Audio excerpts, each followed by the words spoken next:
Hello po. Good afternoon. Good afternoon. Kumusta po ang lahat? Huwag kayong malungkot. Mabilis lang to. Amen. Kailangan po, ayon nga dun sa aming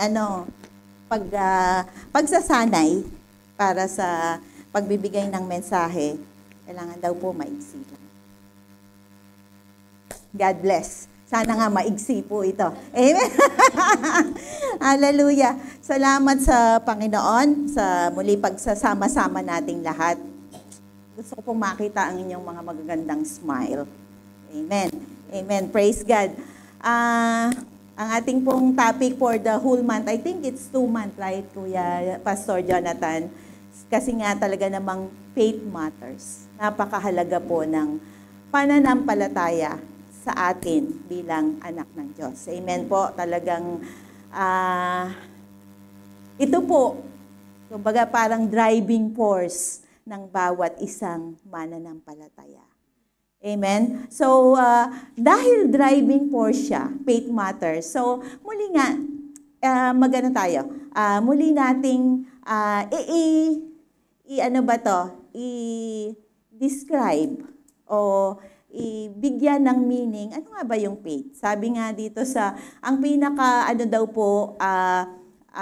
faith chapter ay matatagpuan po natin sa Hebrews 11. So, every time po na nagkakaroon kayo ng nais na ma-confirm ang inyong pananampalataya, nais nyong maliwanagan na kung ano ba yung tunay na pananampalataya, we just go back again and again sa Hebrews 11. So, ang sabi po dito sa Hebrews 11:1, now faith is the substance of things hoped for, the evidence of things not seen.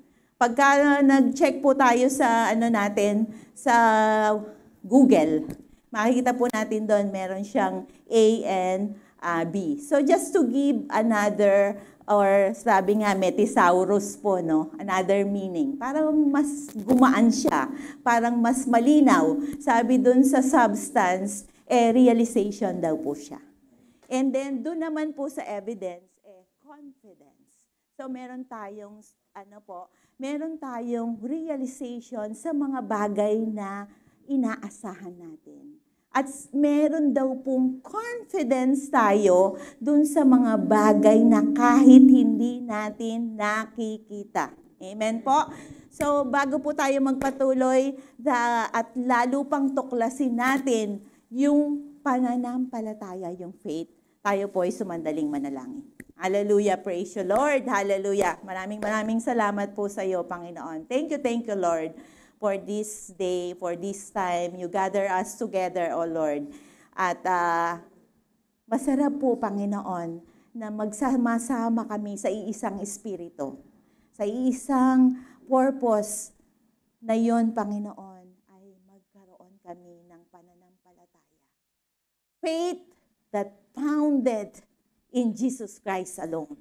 Faith, Panginoon, na nakasandig sa isang bato, sa rock na kailanman, Panginoon, hindi nagbabago.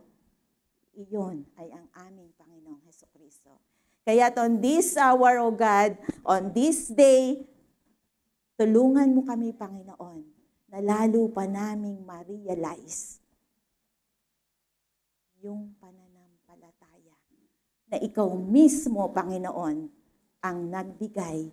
Jesus Christ Himself is the author, and we know through Him, this faith will be perfect. In Jesus' name, amen and amen and amen. Hallelujah po. So, as we continue po, hawakan ko to kasi makakalimutan ko na naman pong So, ayaw delay. Naka-off. Ayan na po. So, balik po ako, no? So, nasimula po tayo kay Tita Deng. Di po ba? Sabi ko nga kay Tita Deng, you know, Tita Deng, your life itself is a revelation of faith. No need for you to utter a word. Just we merely looking at you, it's really describe what faith is. Amen? So, salamat, talagang nagsimula sa kanya yung mga mensahe nagsimula sa kanya because her life is a revelation of true faith. Amen? So, ang ano po, katulad nga ng sinabi natin, faith supreme. Pag sinabi pong supreme, alam po natin na napakahalaga nun. Faith supremely valuable in salvation. Alam naman po natin na I hope, or hindi ko alam kung mag-a-agree po kayo, lahat po ng tao ay may faith.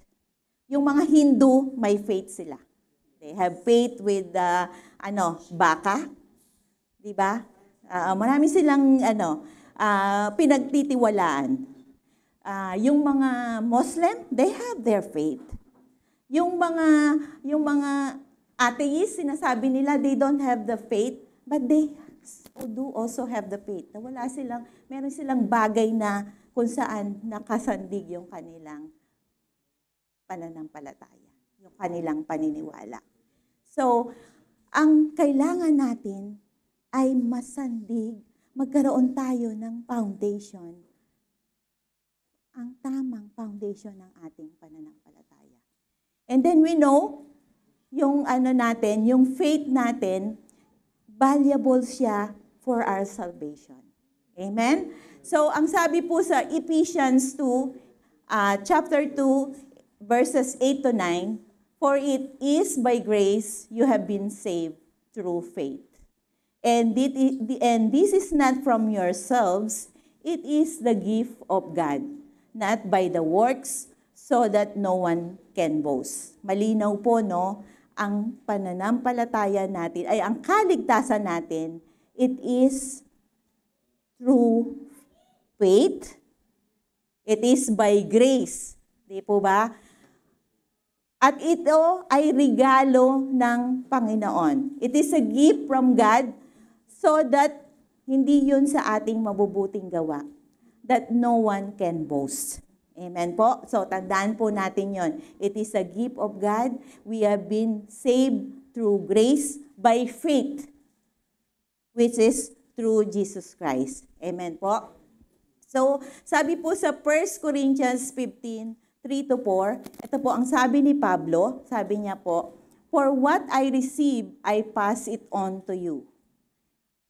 As of first importance, that Christ died for our sins, according to the scripture, that He was buried, and that He was raised on the third day, according to the scriptures. So malinaw po, ang sabi ni Pablo, he has the confidence dahil sinabi to ng scripture, si Jesus Christ ay nabuhay, siya ay namatay, siya ay inilibing, at siya ay nabuhay na maguli. Iyan po yung kumpletong salvation, kumpletong dapat na faith meron ang bawat isa sa atin. Amen po ba? Yan po ay nasa Apostles' Creed. Makikita po natin yon doon. So, ito po ang pinaka pananampalataya na meron tayo bilang isang anak ng Diyos. Ngayon, meron po siguro sa atin may mga bago, katulad ni Ate Yen. Welcome po, Ate Yen. This is the time na makita natin na tayo, katulad ng pag-aaral natin sa Bible study po, no? Tayo ay makasalanan. We need to acknowledge na tayong lahat ay makasalanan. Sabi sa Romans 3:23, sabi niya, lahat ay nagkasala at walang nakaabot sa kaluwalhatian ng Diyos. Kasi talaga namang kahit na gaano ang pagpupursige natin, isa lang na kasalanan, tayo ay makasalanan. We are not worthy of salvation. We are not worthy of eternal life. We are not worthy of the life with God. Amen po? So, dahil tayo ay makasalanan, kailangan natin ng tagapagligtas. Dahil hindi natin kayang iligtas ang ating mga sarili. Amen po? So, ang tagapagligtas ay isinen. Ang mismong Panginoon ang gumawa ng paraan para tayo magkaroon ng kaligtasan. And that's through Jesus Christ. Si Jesus Christ na Diyos, kung babasahin po natin yung John 1:1, ang sabi doon, in the beginning is the Word, and the Word is with God, and the Word is God. And sabi po doon sa John 1:14, at ang Word ay naging flesh. Siya ay naging tao. So, Jesus Christ pumunta dito sa mundo para sa bawat isa sa atin. Amen po? Na inoffer niya bilang Panginoon, bilang isang Diyos, siya ay bumaba bilang tao para sa bawat isa sa atin, para sa ating kaligtasan. Amen po? So, yan po yung kabuuan ng ating dapat na pinanampalatayanan. Jesus Christ lived, Jesus Christ died, Jesus Christ buried, and Jesus Christ rose again. Amen po? So, through faith, nagkaroon tayo ng salvation, no? Through faith, we have the righteousness. Alam ko po, last Friday, ito po yung naging mensahe ni Pastor Jonathan. Medyo late po ako, pasensya na. So, we have the righteousness. Ang sabi ko po kanina, Romans 3:23, walang sino mang tao na matuwid. Pero bakit we will have the righteousness? Through faith. Naalala niyo po si Abraham? Ang sabi sa scripture, si Abraham is considered righteous. Why? Because he believed. Because of his faith. So he's considered righteous. And sabi po dito sa 2 Corinthians 5:7, for he made him who knew no sin to be sin for us, that we might become the righteousness of God in him. So, sino pong sinasabing him dito? Si Jesus Christ. Si Jesus Christ na walang kasalanan ay naging makasalanan for our righteousness. Kaya every time na nakatingin sa atin ng Diyos, hindi na tayo ang nakikita niya. Si Jesus Christ na ang nakikita ng Panginoon. Because we believe in what Jesus Christ did in the cross. Amen po? So, faith also release obedience. Amen? Sino man ng tao na pinananampalatayanan niya, kung kanino man tayo sumasampalataya, of course, susundin natin yon, right? Yun yung magiging dahilan para sumunod tayo. Para iyon ang gawin nating Lord ng ating buhay. Yun maging King ng ating buhay. So, as we believe, as we have the faith with Jesus Christ, so obedience release. Ayan po. Sabi po dun sa Hebrews 11:6, and without faith, it is impossible to please God. Because anyone who comes to Him must believe that He exists and that He rewards those who earnestly seek Him. So, obedience po comes because of faith. Amen? So, dahil po yung meron tayong salvation, meron na tayong righteousness, obedience also matters sa pang-araw-araw nating buhay. So, that's why we are now fighting for the faith. Because yun ang kailangan natin, yung obedience natin sa araw-araw, yun yung magli-lead sa atin to fight for our faith. Amen po.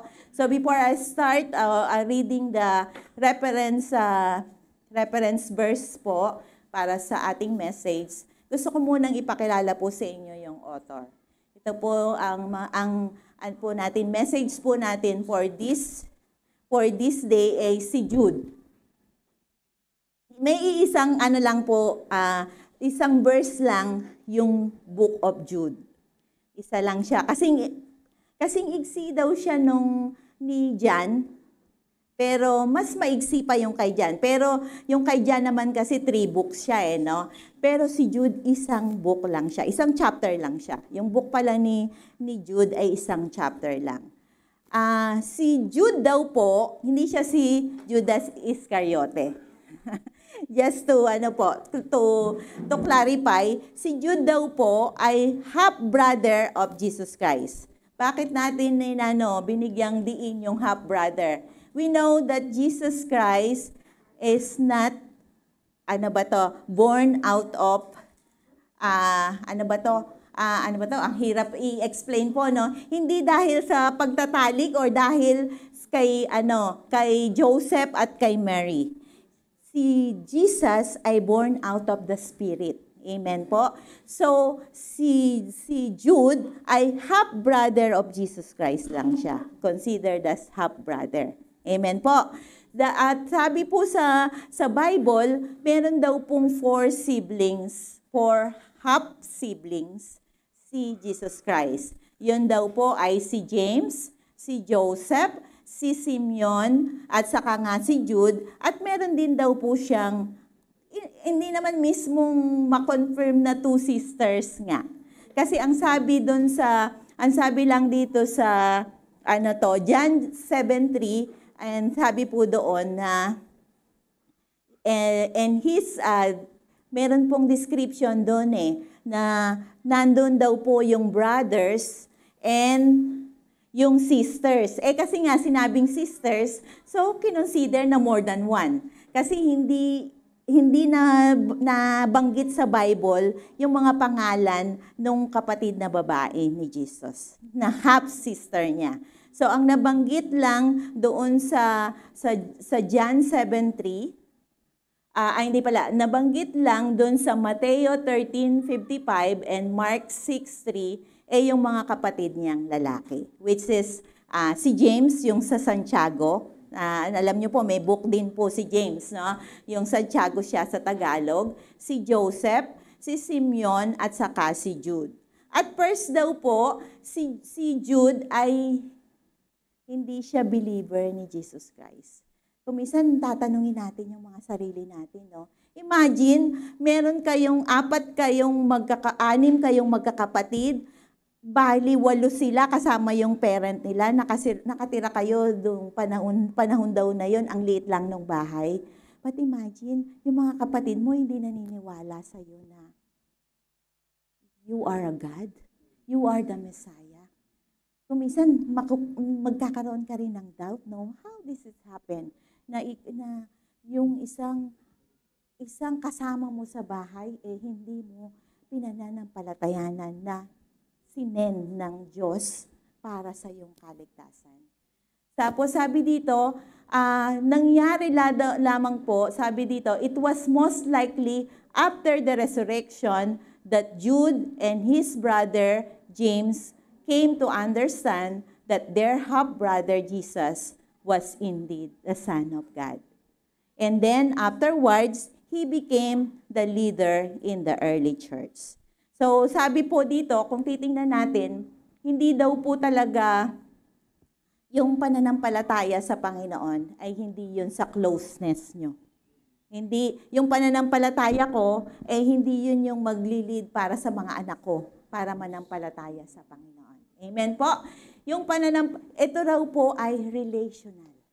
It's a relationship. Ang maganda lang doon, may mga makita natin sa buhay ni Jude na unang hindi nanampalataya sa Panginoon. There is a time kung paano i-reveal sa iyo ng Diyos. Kung paano i-reveal sa ating mga kamag-anak na hindi pa rin nananampalataya sa Diyos. There will always be the time na mananampalataya din sila at i-accept din nila si Jesus Christ as their Lord and Savior. Kaya wag po tayong mawalan ng pag-asa, magpatuloy lang tayo sa pananalangin, magpatuloy lang tayo sa sino man sa ating mga kamag-anak, sa sino man sa ating mga kaibigan, mahal sa buhay na gusto nating ilapit sa Panginoon. because there is always a time. So, nagagawin at it will make God happen in His time. Amen po. So, since nakilala po na natin si Jude, ngayon, pag-aralan po natin kung ano po ba yung sinulat ni Jude na sinulat niya at tingnan natin ano ba yung sinasabi sa atin. Ngayon, kung ano yung sinabi noon nung panahon niya sa early church believer, ano naman ang sinasabi sa atin ngayon. Amen po. So, sabi po dito sa nagsimula po siya, actually maganda pong basahin yung sinabi ni Jude. Yung Jude po, para po sa akalaman ng lahat, siya po yung book bago Revelation. Sa bandang dulo po siya. Kung titingnan niyo po yung ating Bible, after po ng sulat ni Juan, si Jude, at then Revelation. Ang sabi po, gusto ko pong basahin sa inyo yung sabi ni Jude dito sa panimula, yung from verses 1 to 2. Ang sabi po niya, mula kay Judas, lingkod ni Hesukristo at kapatid ni Santiago, para sa mga tinawag ng Diyos, mga namumuhay sa pag-ibig ng Diyos Ama at iniingatan ni Hesukristo. Sumagana nawa sa inyo ang habag, kapayapaan at pag-ibig. Mind nyo, tingnan po natin, no? Mula kay Judas, lingkod ni Hesukristo, kapatid ni Santiago. So, in that, pa lang, nakita po natin, no? Hindi niya pinakilala na siya ay brother ni Jesus Christ. Ang pinakilala niya, brother siya ni Santiago, which is Santiago naman ay naka-affiliate na brother ni Jesus Christ. So, we see the reverence. Hindi natin alam kung anong kadahilanan, kung bakit ganun ang pakilala ni Judas, pero ako, I consider that as a reverence bilang paggalang sa Panginoong Hesukristo. Amen po. Ang sabi niya po dito, ang sumunod po sa verses 3 to 4, which is, ayan po ang ating reference verse for this afternoon. Sabi niya, Beloved, using all diligence to write to you about our common salvation. Of necessity, I had to write to you, urging you to contend with zeal for the faith that was once for all delivered to the holy people. For certain men came in by stealth, those who long ago were written down for this condemnation, ungodly men who change the grace of our God into sensuality and deny our only Master and Lord, Jesus Christ. Sobrang lalim po, no? Sobrang, purihin ng Diyos kung paano ito i-reveal sa ating, sa hapon na ito. Sa Tagalog po, medyo mahirap po siyang i-grasp Inatingnan po natin siya sa Tagalog. Ang sabi po ni Jude, mga minamahal, ang nais ko sanang isulat sa inyo'y ang tungkol sa kaligtasang tinatamasa nating lahat. Ngunit nakita kong ang kailangang isulat ko sa inyo'y isang panawagan na inyong ipaglaban ang pananampalatayang ipinagkaloob minsan at magpakailanman. Tingnan po natin yun ipinagkaloob minsan at magpakailanman sa mga banal.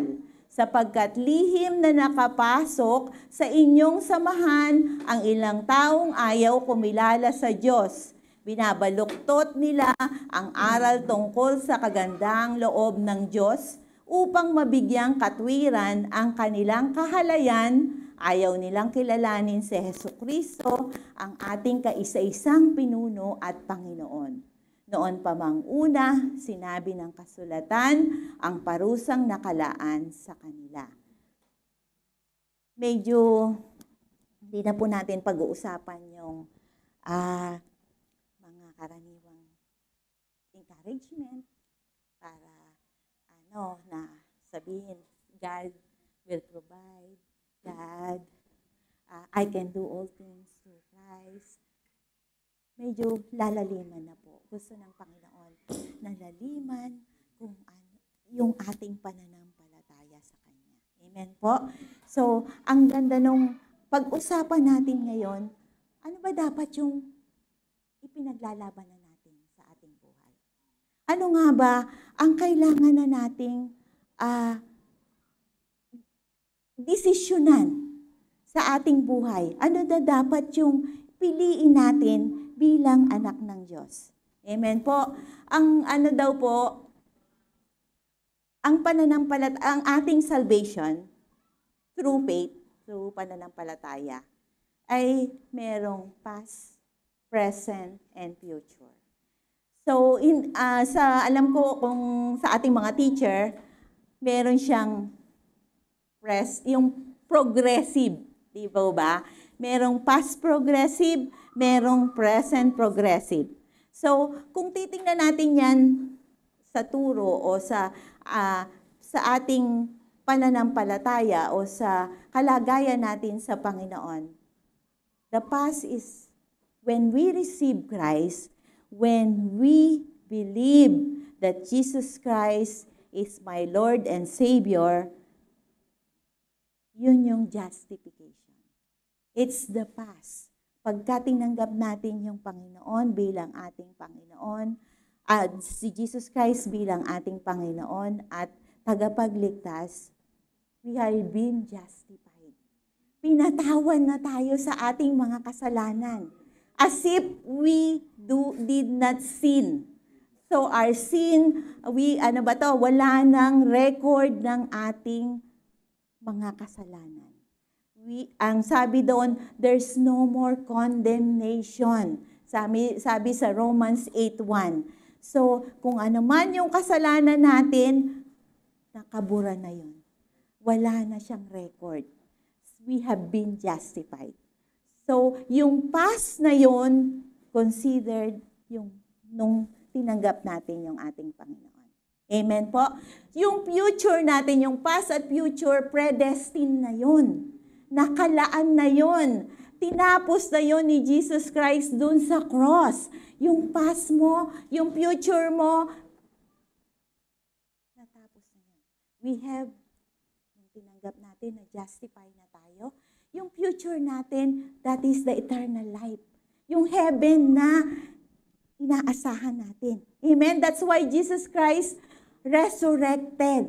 Nabuhay siyang maguli. Kaya tayo din inaasahan natin, we will have the resurrection. Makakasama natin yung Panginoon. That's why, that is the future. Now, we need to know, to discuss, malaman during the time na tinanggap natin yung Panginoon at the time na makakasama na natin siya eternally.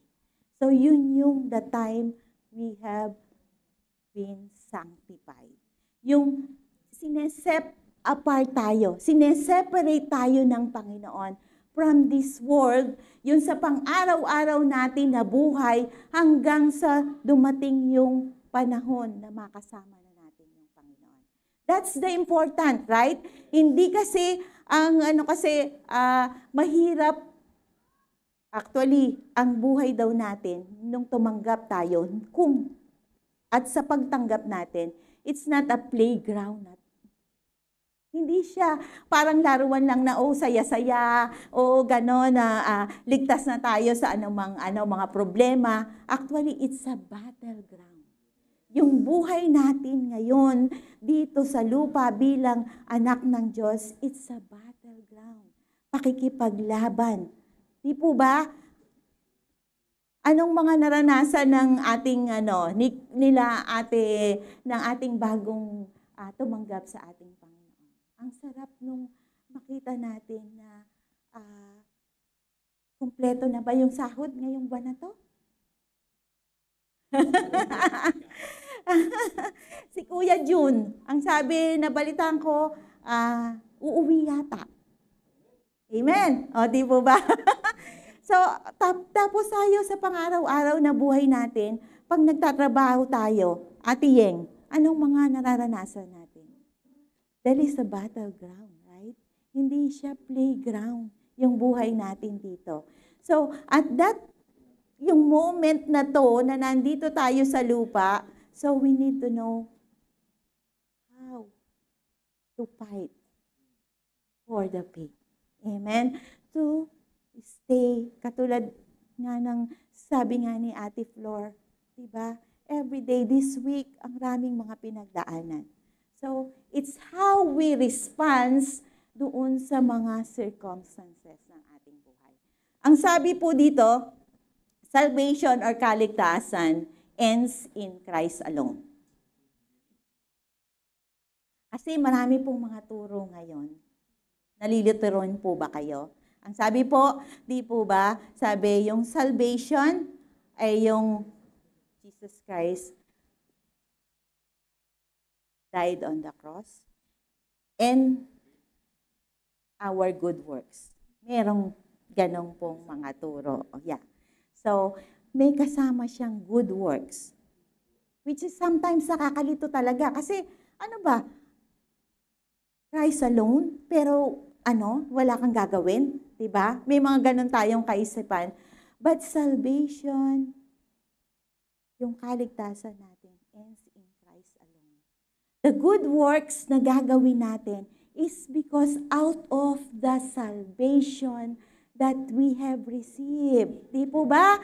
Yun ay dahil sa kaligtasan na na-receive natin. We are doing good works because we are saved. We are the child of God. Amen po? So, once and for all, let us clear. Salvation ends in Christ alone. Amen po. So, sa Romans 6:10, Hebrew 9:12, and chapter 10, verse 10, sabi po doon, Jesus was the perfect lamb sacrificed one time for all the sins of the world. Yan. Malinaw na malinaw po. Si Jesus Christ ang sacrifice for the sins of the world. Ang kaligtasan natin, it's all through Jesus Christ. What He had done in the cross. Amen po? So, malinaw po yun, no? Hindi na po tayo malilito na ang kaligtasan natin ay sa pamamagitan ng pananampalataya natin kay Jesus doon sa ginawa niya sa cross. It's ender. Yung buhay na sa buhay natin na gumagawa tayo ng mabuti dahil sa kaligtasan na tinanggap natin. Amen po? So, as we go on, ayan. So, sabi nga po dito, salvation, kita po natin dun sa binasa nating verse, eternal life of the holy people. Consider nyo na po ang sarili nyo holy people. Amen? You are righteous. Pinag-usapan po natin yon. We are righteous because of Jesus Christ. So, we are saint. We are holy people. Holy ka? Holy tayong lahat because we believe in Jesus Christ. Amen? So, ang sabi po dito, eternal life described in the Bible as permanent position as child of God. Sabi po sa John 1:12, ang sabi po diyan, but to all who did receive Him, who believe in His name, He gave the right to become children of God. So, sino man na naniwala sa ating Panginoong Hesukristo, tinanggap siya, he is a children of God. Permanent na po yan. We are a children of God. Amen po? And then, sabi, dalawa yung eternal life po, no? Di po ba? Ang inaasahan natin, kaya natin tinanggap ang ating Panginoong Hesukristo because of the eternal life. Yung eternal life, yung akala natin doon lang sa heaven. But eternal life described as two, permanent position and the quality of life. Yung quality ng buhay natin ngayon habang naghihintay tayo dun sa time na magiging eternal na tayo. Amen. So, quality of life is the condition and depends largely upon the choices during circumstances. So, yun na yung life na isinasabuhay natin araw-araw. So yung quality of life mo as the child of God, it's how you make the choice in every circumstances na pinagdadaanan natin. So, child of God is not merely how we started, but how we maintain and finish the race. Amen po? Merong iba nag-start na pinilit ng mga magulang. Okay? Merong iba nag-start dahil sa obligasyon. Marami tayong iba't ibang start kung paano tayo nag-start sa pananampalataya sa Panginoon. That's not the important now. Ang mahalaga, ang pinaka-importante, kung nung tumanggap tayo sa Panginoon, paano natin isinasabuhay yung buhay na pinaniwala natin? At paano tayo matatapos doon? Sabi nga, battlefield to. Ito ay karera. So, we have the race until we reach that final. Wag naman sana, no? Wag muna po sana. So, ano yung dapat nating pinaglalabanan araw-araw? I-ano na lang po natin to, wag na nating i-highlight po, no? Daanan lang natin. Kasi, hindi na natin ma-magnify yung mga bagay-bagay na hindi naman na makakapagtulong sa atin. But just to understand, ano nga ba yung mga bagay na dapat nating ipinaglalaban bilang anak ng Diyos, bilang mananampalataya? We need to fight against false teachings. Amen po. So, yung iba, ang sabi, yung meron na tayong grace. So, regardless, tinanggap na natin yung Panginoon, nandiyan na yung biyaya. Sabi nga, hindi na re-record, wala na tayong record ng sin. Ang kasalanan mo ngayon, kasalanan mo bukas, kasalanan mo sa susunod na panahon ay pinatawad na. So, may license to sin ka na. Yun yung mga false teaching. Right? So, dahil daw nandun na yung grace continuously, so, okay na lang. Sundin ko yung kalooban ko. Hingi na lang ako ng tawad. It's a false teaching daw po na dapat nating laging i-watch sa ating buhay. Tapos meron naman pong, yun nga, si Jesus Christ daw ay deny salvation through Him alone. Which is, in-explain ko na po, no? Kasi nga, mayroong mga false teaching na okay, maniwala ka kay Jesus Christ, pero gumawa ka ng mabuti. Which is tama naman, na gumawa tayo ng mabuti out of our faith, out of our salvation na tinanggap. Pero hindi tayo gumagawa to save. We are doing good because we are saved. Amen po? So yan yung mga false teaching na dapat na tinatayuan natin, na dapat na ipinaglalaban natin. Minsan kasi madalas sa buhay natin, para wala na lang mga diskusyon, hindi natin matayuan yung mga ganong turo, no? Minsan na, siguro yung sa acknowledge natin, nung tayo ay Katoliko, laging ang sinasabi doon, kailangan gumawa ka ng mabuti para maligtas ka. Di ba?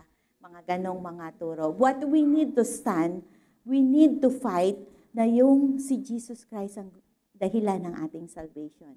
At hindi na tayo dapat gumagawa ng kasalanan even though we are under grace because our Lord ay si Jesus Christ. So, since He's our Lordship, dapat sinusunod natin yung utos ng ating Panginoon. Amen po. Ang iba pa po na dapat nating i-fight against with is idolatry. Yung mga fallen angels po, naalala nyo po, no? Maraming mga fallen angels because nagkaroon sila ng idolatry. Ang idolatry po, hindi lang po yung may mga ribu-ribulto, hindi lang po yung ganon, yung merong image na ginawa. Ang idolatry is present to all of us. Kasi yung idolatry, anything that nauuna sa'yo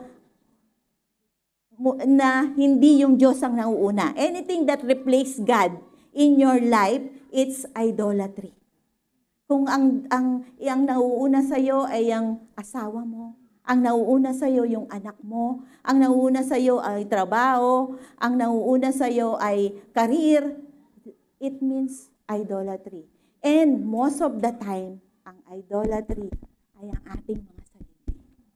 Ito ang kauna-unahang idolatry sa ating buhay. Most of the time, inuuna natin yung pleasure natin, inuuna natin yung comfort natin, inuuna natin yung gusto natin, rather than gusto ng Diyos. So, how you consider that? It's an idolatry. So, let us be watchful of that thing. Then, greed. May istorya po tayo. Si Balaam, siya po ay prophet, pero nagpabayad siya kay Balak dahil nga i-curse niya yung mga Israelites. So, madalas sa buhay natin, we have the greed. Mas inuuna natin yung kayamanan ng mundo.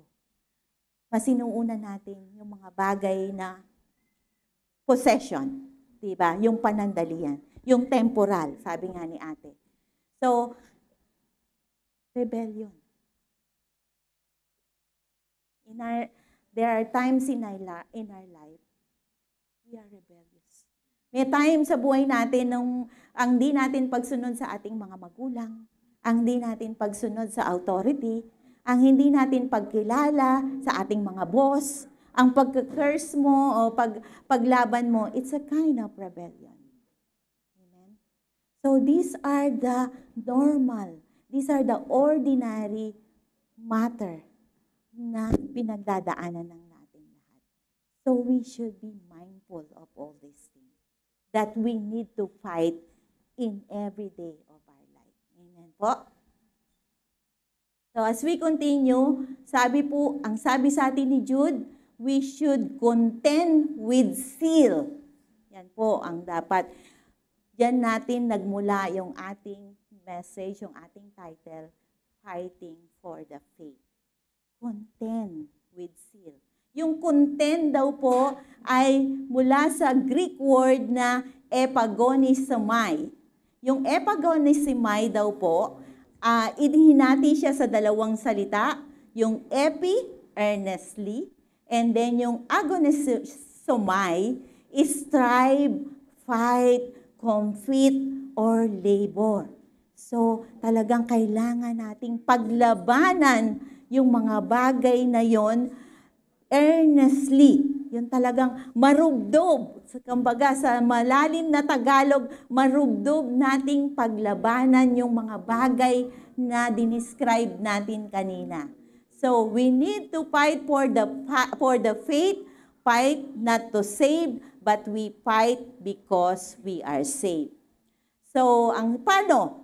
So, ang kanina pinag-usapan natin, ano yung mga dapat nating paglabanan? Ngayon, paano natin mapaglalabanan or how we fight for the faith?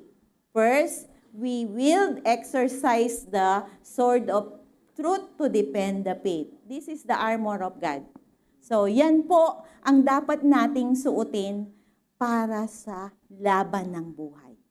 Amen po. Ang sabi dyan, masyado nang malayo, dito na lang ako. Ang sabi, armor of God,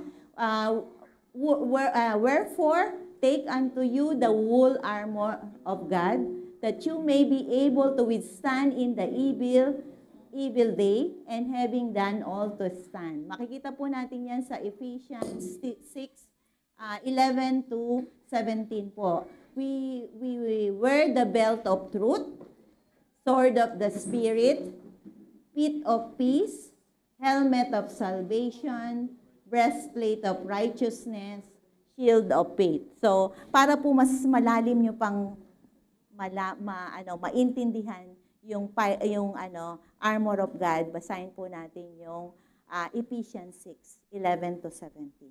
Mas ma-explain po sa atin yon. Pero ang maganda po para sa ating pakikipaglaban dito sa battleground natin, isuot po natin yung armor of God. Nandun po yung salvation na tinanggap na natin. Nandun na yung righteousness na meron tayo. Yung faith yung faith na meron tayo at yung katotohanan na nagmumula sa word ng ating Panginoon. Yung Holy Spirit na nandito na sa atin, na nakaselyo na bilang tayo na mananampalataya at yung kapayapaan na narito sa atin, na binigay na sa atin ng Panginoon. Alalahanin po natin yan. Meron po tayo lahat yan nung tinanggap natin ang ating Panginoon bilang Diyos at tagapagligtas. Amen po. So, paano? Una po, yun nga. Let us wear the armor of God.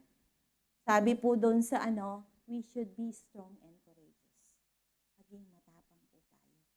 Maging matatag. Sabi po kay Joshua 1:9, sabi po ng Panginoon sa kanya, "Have I not commanded you? Be strong and courageous. Do not be afraid. Do not be discouraged, for the Lord your God will be with you wherever you go." Sabi po sa Luke, yun po sa Old Testament, nangako ang ating Panginoon kay Joshua nang papunta na sila sa Promised Land. Sabi niya kay Joshua, "Huwag kang matakot. Magpakatatag ka. I will be with you." Sabi niya, wherever you go. At sabi po sa New Testament, "Fear not, little flock, for it is your Father's good pleasure to give you the kingdom." Huwag po daw tayong matakot. Yan po ang pangako ng ating Panginoon. Ang Diyos na nangako noon kay Joshua ay the same God na nangangako sa atin ngayon. He will never change. He's the same God yesterday, today, and tomorrow. Amen po. Sabi po dito, be strong and courageous. Third, pray with the help of the Holy Spirit. Let us always pray. Pagka dumarating yung time na napapagod tayo, pag dumarating yung time na nanghihina yung loob natin, pag dumarating yung time na sumusuko na tayo, it's the time that we should pray with the help of the Holy Spirit. Ang sabi po sa Romans 8:26, it is the same way the Holy Spirit, the Spirit help us in our weakness. We do not know what we ought to pray for, but the Spirit Himself intercedes for us through wordless groans. So, mahirap kung minsan nang lumapit at manalangin. Minsan pakiramdam natin, umaabot ba sa Diyos yung ating mga panalangin? Let us ask the Holy Spirit to guide us. Nariyan po ang Holy Spirit. Amen. So, but the thing is, let us always pray to God. Yan po yung mahalaga doon. As we fight for our faith. And then, stay in the love of God. Matatagpuan po natin sa Romans 8:35-39, nothing, no one can separate us from the love of God. Yun po yung siguradong sigurado. Walang makapaghihiwalay sa atin. No one can snatch us away from God. Yun po ang sigurado. Ngayon, bilang tayo, paano naman tayo magre-response doon? Ang sabi, as the Father has loved me, so I have loved you, now remain in my love. So tayo, manatili lang po tayo dun sa pag-ibig ng Panginoon. Lagi lang nating alalahanin na mahal ako ng Diyos. God demonstrate His love for me. Jesus Christ died on the cross while yet I am sinner. Diba? Isang napakagandang revelasyon ng pagmamahal ng Diyos sa atin. While we are yet sinner, Jesus Christ died for us. Yun ang ginawa ng ating Panginoon. Kaya ang gagawin na lang natin ay manatili. We just have to remain in God's love. Be merciful, forgiving, and compassionate to others. So, since we are already received the mercy, the grace, the forgiveness of God, at the same time, we fight for our faith to do the same. Maging mapagpatawad, maging maawain din tayo, at sana magkaroon tayo ng compassionate para ganun din na mailapit natin yung mga mahal natin sa buhay sa Panginoon.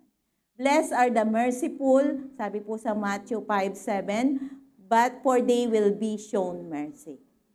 Amen? So, there are 3 stages of Christian life. Sino na po ba yung more than 30 years believers of God dito?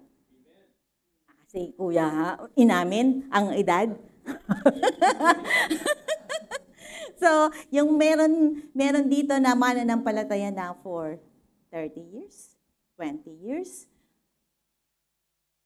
2 years, 3 months, 1 day. Iba-iba po tayo ng panahon nung tayo'y tumanggap sa ating Panginoon. I've been believers for 35 years. Amen po. Ganun na po pala katagal. Nag-start po ako when I'm high school. 52 na po ako ngayon. So, nung una tayong tumanggap sa Panginoon, naalala pa po ba natin? Amen. Ang ganda ang sarap balikan po, no? You become zealous. Ang gusto kong naalala kong sabi ni Kuya Ato, nung una siyang tumanggap sa Panginoon, na excited siya lagi na magbasa ng salita ng Diyos, pumunta sa church, pagka magsa-Sunday na, happy na siya. Ngayon kaya? Ngayon kaya, Kuya Ato? So, masarap na maalala, we started zealous. Yung mainit yung ating pananampalataya. But in some way, ako, inaamin ko, there are things na dumarating, nagkakaroon ng disruption. Nakikita natin yan. There are disruption because of the confusion, because we are lost, because unclear ang mga bagay-bagay, merong mga problema, we are bewildered. Maraming mga dahilan kung bakit nadidisrupt yung tuloy-tuloy nating pananampalataya sa Panginoon. But then, sabi nga, no one can snatch away yung tayo sa Panginoon. Tayo yung lumalayo, tayo yung nagbabago, pero yung Panginoon, it remains. And the good thing is, we have the realization. Araw-araw yan, di ba? We have realization pag nagkasala tayo, pag nanghina tayo, pag nagkamali tayo, we realize, Lord, nagkamali ako. Lord, sorry. Lord, bigyan mo ko ng kalakasan. It's an everyday cycle. Amen? It's hindi man siya everyday, monthly man yan, yearly man yan, but the cycle. Tingnan natin, there is zealous, disruption, realization. Babalikan na naman doon sa zealous, disruption, realization. Pinagdaanan ko yung cycle na yan. I am zealous when I started with the Lord. Nung nag-college ako, nagkaroon ng disruption. And then I realized, nung nagtatrabaho na ako, again, I become zealous. Then when I get married, asan si Daddy? Kaya umalis siya. Nagkaroon ng disruption. Nagkaroon ng disruption. My family become my priority. And then God made me realize na hindi ito yung dapat na priority mo. The life na yung ginagawa mong priority, almost wreck. Almost na mawasak siya. Because I build, my life become my family. Na dati naman ay ang Diyos ang my life. So, nagkaroon ng disruption. And then, afterwards, meron pa rin mga disruption. Medyo maliit-liit lang yon pero merong disruption. But the good thing, we have the realization. Tingnan natin kung gaano kabuti yung Panginoon. No one can snatch us away from God. No one. So, every day, anumang pangyayari, circumstances ng ating buhay, God will make us realize that He is the priority. That He is your God. That He is your life. Amen? So, So, at the end, when we have our end of our life, ang sarap nung confidence na meron si Paul na sinabi niya sa 2 Timothy 4:7, I have fought the good fight. I have finished the race. I have kept the faith. Amen po? Amen. Glory to God. Ang meron lang tayo, lahat ng yan ay gawa ni Lord. Lahat ng yan ay ang Diyos. Siya ang laging nagpo-provide. Ang meron lang tayo is the choice. The choice to choose God. The choice to let God be the priority in all aspect of our life. Amen po. Wala na. So, glory to God. I hope, ilang minuto ba yon, Tile? Almost 1 hour na naman. Sorry po, mahaba pa rin. But anyway, purihin natin ang Panginoon sa kanyang mensahe sa hapon na to. Bago po tayo maghiwa-hiwalay, tayo po ay sumandaling manalangin. Hallelujah, praise you Lord. Salamat po. Thank you Lord. Masarap po Panginoon at the end of the day, marinig namin sa iyo yung salitang good and faithful servant. Nice po namin marinig yun, Panginoon. Hindi man dun sa time na we will be with you, kahit sa everyday of our life, nais po namin marinig sa iyo yun, Panginoon. That we are faithful servant of you. Let us, Panginoon, ang bawat isa sa amin, piliin na fight the faith that comes from you, O Lord. Kaya't ang bawat isa sa amin, kung meron kami, Panginoon, na kasama ngayon, kapatid na narito, Panginoon, na hindi pa tinatanggap si Kristo bilang kanyang Panginoon at sariling tagapagligtas, mangusap ka po sa iyong anak, Panginoon. Mangusap ka po sa bawat isa sa amin. Kami, Panginoon, na tinanggap ka bilang Panginoon at sariling tagapagligtas, give us the boldness, O God. Give us the silos, O God, na laging piliin na sumunod sa iyo, Panginoon. Piliin na manampalataya sa mga pangako mo, Panginoon. Piliin na mabuhay ayon sa nais mo para sa amin, O Lord. Kaya't narito kami, Panginoon. Narito kami lumalapit sa iyo. Isang salita mo lamang, Panginoon, na narinig namin ngayon, may we be changed, O God. May we be changed na kumakapit, nananampalataya sa iyo hanggang sa wakas. And at the end, Panginoon, marami kaming we will offer the crown of glory sa iyong paanan, Panginoon. Thank you, O God. Thank you for your presence. Thank you for being with us. And thank you for being with us sa bawat battleground ng aming buhay. Amen. Hallelujah. In Jesus' name we pray. Amen at amen. Salamat po sa lahat ng mga nakasama natin dito sa church at sa live. Salamat sa patuloy niyo panalangin. Patuloy niyo tayong kalanginan. Alam natin that we will carry on with our calling.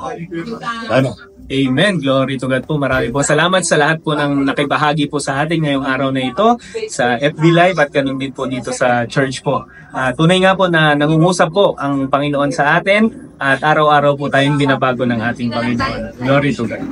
Amen. Praise God po. Salamat po sa lahat po na nakilahok po sa ating mensahe ngayong hapon. Salamat po sa inyong patuloy na pagsuporta at patuloy na pananalangin. Praise God po. Napakabuti po ng Panginoon. Hallelujah.